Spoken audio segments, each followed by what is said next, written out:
होखेली महतारी।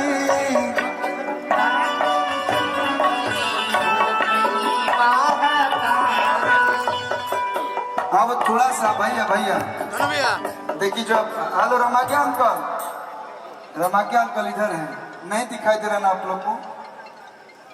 आप किधर देख रहे हैं? मैं इधर हूँ।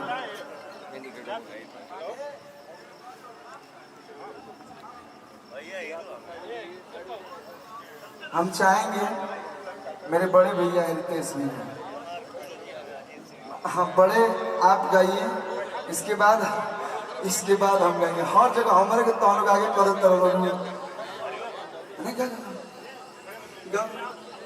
जल्दी जल्दी मारिए तब। अच्छा चलिए तब हमनी के आयल बनी जा शुभ।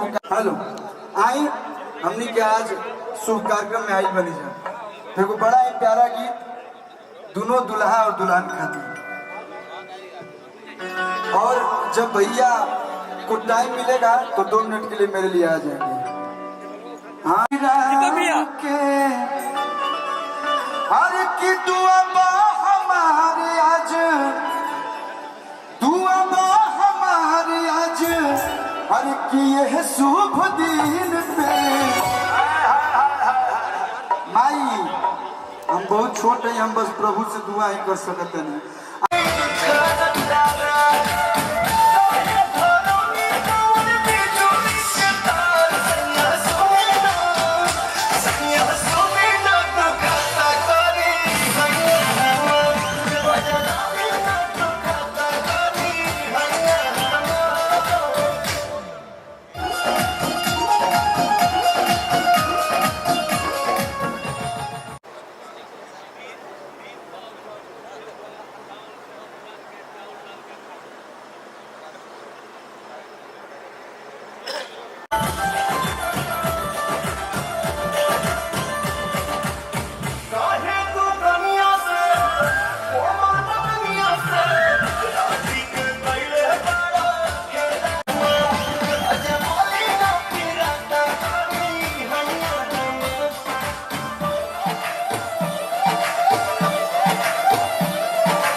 गोल्डी भाई और संदीप जी आ जाए जो इस गाने के वीडियो डायरेक्टर। हमारे को बैठना माने ले बाबा, को बैठना